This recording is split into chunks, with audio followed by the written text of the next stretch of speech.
നമ്മുടെ മോദിക്ക് കൊടുത്തിട്ടുണ്ട്. അത് സൂപ്പറായിട്ടുണ്ട്. എന്തായാലും ഇതൊക്കെ കണ്ടിട്ട് സഹിക്കാൻ വയ്യാതെ കരയുന്ന സുഡാപ്പി കുഞ്ഞുങ്ങളും പപ്പുമോൻ ഐറ്റംസും പിന്നെ ആരൊക്കെയാ, പിന്നെ പല രാജ്യങ്ങളും അവരൊക്കെ മോങ്ങട്ടേലേ. കാരണം അവരുടെ മോങ്ങലൊക്കെ തുടങ്ങിയിട്ടല്ലേ ഉള്ളൂ.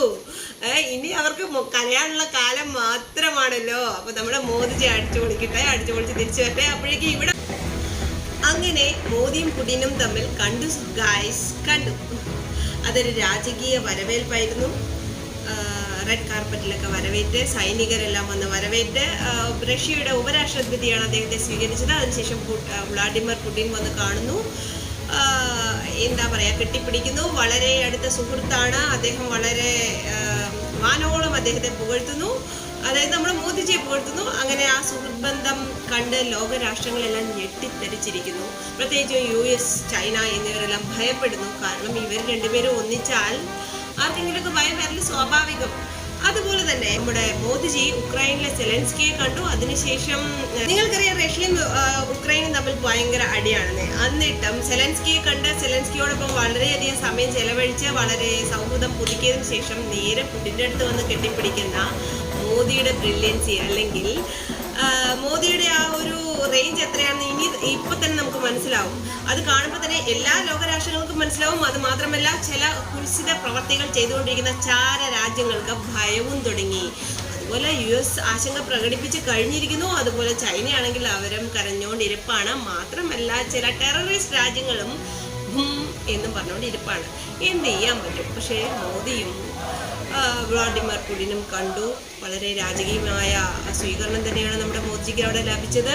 അതുപോലെ റെഡ് കാർപ്പറ്റിലൊക്കെ വന്ന് സ്വീകരിക്കുന്നു. അതുപോലെ തന്നെ അവരുടെ ഒരു വലിയ ഒരു ഗാർഡ് ഓഫ് ഓണർ കൊടുത്ത് നമ്മുടെ മോദിയെ സ്വീകരിക്കുന്നു. അതൊക്കെ ഭയങ്കര സന്തോഷകരമായ കാര്യമായിരുന്നു. അതുപോലെ തന്നെ റഷ്യയിലുള്ള ഇന്ത്യൻ വംശജർക്ക് ഭയങ്കര സന്തോഷമായി. അവരെല്ലാം അദ്ദേഹത്തെ കാണുവാനും അദ്ദേഹത്തോട് സംസാരിക്കാനും വരുന്നതിനോടൊപ്പം തന്നെ റഷ്യൻ വംശജരും അവിടെ വന്ന് നമ്മുടെ മോദിജിയെ കാണുകയും അതിലുള്ള ആ ആളുകളുടെ തന്നെ സന്തോഷം കാണുമ്പോൾ എത്ര ഒരു അംഗീകാരമാണ് റഷ്യയിലുള്ള ആളുകൾക്കിടയിൽ നമ്മുടെ മോദിജിക്കെന്ന് മനസ്സിലാകാൻ സാധിക്കും. അത് മാത്രമല്ല, പല നയതന്ത്ര ബന്ധങ്ങൾ പുതുക്കുന്നതിനും തുടങ്ങുന്നതിനും കൂടി വേണ്ടിയാണ് ഈ റഷ്യയിൽ നമ്മുടെ മോദിജി പോയിരിക്കുന്നത്.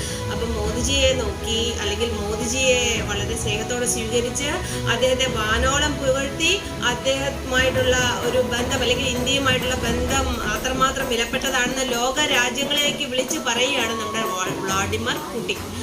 അത് കൊള്ളേണ്ടവർക്കെല്ലാം കൊണ്ടിട്ടുമുണ്ട്. ഇവിടെ നടന്ന ഒരു വലിയ കാര്യം പറയാനാണെങ്കിൽ മറ്റൊന്നുമല്ല, നമ്മുടെ റഷ്യക്ക് ഒരു വലിയ ടവർ ഉണ്ട്. ആ ടവറിന്റെ പേര് ഒസ്താക്കിന ടവർ എന്നാണ്. അത് റഷ്യയിലെ തന്നെ ഏറ്റവും വലിയ, അല്ലെങ്കിൽ US തന്നെ ഏറ്റവും വലിയ ഒരു ടവറാണ്. ലോകരാജ്യങ്ങളിൽ 4ാമത്തെ ടവറുമാണ്.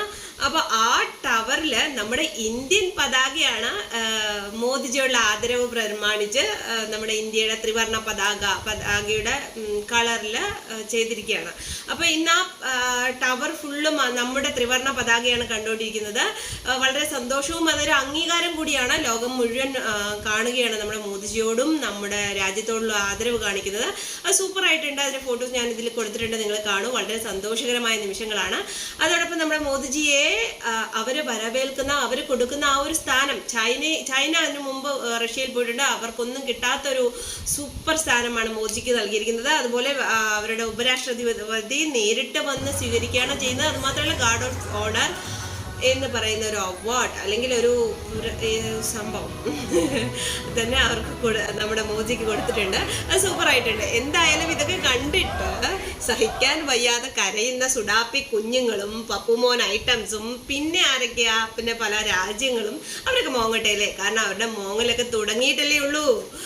ഇനി അവർക്ക് കരയാനുള്ള കാലം മാത്രമാണല്ലോ. അപ്പൊ നമ്മുടെ മോദിജി അടിച്ചു പൊളിച്ച് തിരിച്ചു വരട്ടെ. അപ്പോഴേക്കും ഇവിടെ പല കുൽസിത പ്രവർത്തനങ്ങളൊക്കെ നടത്തി അവിടെ വന്നില്ല, ഇവിടെ വന്നില്ല, ഷെയ്വ് മണിപ്പൂർ, ഷെയ്വ് പലസ്തീൻ എന്നൊക്കെ പറഞ്ഞാൽ അവർ കരയുമ്പോഴേക്കും നമുക്ക് പുതിയ നയതന്ത്ര ബന്ധങ്ങളും പുതിയ കാഴ്ചപ്പാടുകളും ഉയർച്ചകളുമായി നമ്മുടെ രാജ്യം ലോകത്തിന് മുന്നോട്ട് കുതിക്കുക തന്നെ ചെയ്യും. ഇവിടെ ഇരുന്ന് അവർ കരഞ്ഞോട്ടെ. ഇപ്പൊ മോദിയുടെ കീഴിൽ നമ്മുടെ രാജ്യം ഒന്നാമതെത്തട്ടെ. ഈ കാണുന്നതൊക്കെ ട്രെയിലർ മാത്രമാണ്. മൂവി പുറകെ വരും, പിന്നാലെ വരും, അല്ലെ? അപ്പോ ജയ് മോദിജി.